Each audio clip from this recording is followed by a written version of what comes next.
All of the work in this show is really based on a specific area, upstate New York. The rocks are all part of the Mink Hollow stream, which is a north-south hollow that runs actually from the Lake Hill area of Woodstock. And if you take the walk all the way, you end up in Tannersville. But if you follow the Mink Hollow path, you then can choose to go onto the Devil's Path, a couple of other mountains. And the path crosses the stream in a few different places. Down south, it's near to Cooper's Lake, which is across Route 212 from there. And Cooper's Lake is a wonderful lake. It's like a little Swiss lake. It's beautiful. And there's a beaver pond in the swamp. And this is pictures looking through the trees at the beaver pond. All right. Yeah. And then these are all my rock portraits. These are all rocks that I used to kind of sit on, or sit next to and look at. And I would just sort of sit and draw with my feet dangling in the water and just keep cool all summer, just drawing, sitting in the stream. And then I would take the sketches and the watercolors and all back and make bigger paintings.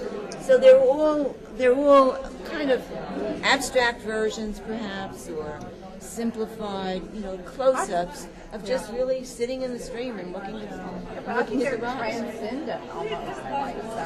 Well, you lose a sense of space. You can't tell whether these are like the mesas from the southwest. The scale is at any Exactly. size you can imagine. Yeah, that's the idea. Large, small, it's miles over feet or inches. Right. I mean, there are a few down here. Like there are a few further down where they look like the mesas of Southwest.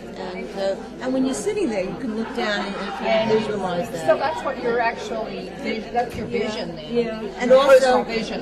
of the transparency. A lot of the rock goes underwater in certain spots. Right. So that gives it lots of color, reflection. And it's really a shady place, and you don't pick up very bright color. So the color here is really intensified.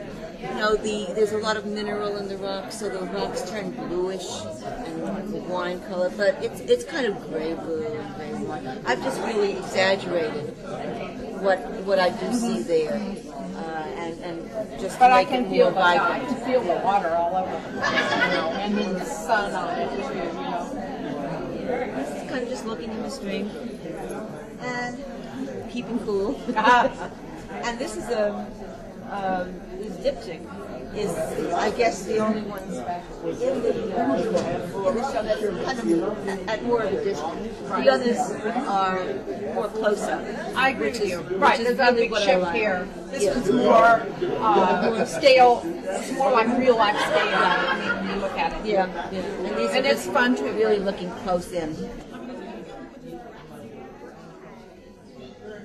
Because if you look at it, if you think of a person as small, it is like the big canyons. But it isn't. I mean, I was sitting on the rocks with my feet in the water. You're looking down into Looking the down water. into the water. All of these is So we're looking looking down. into it. Right into that right there. Right into the right into crevice. the water.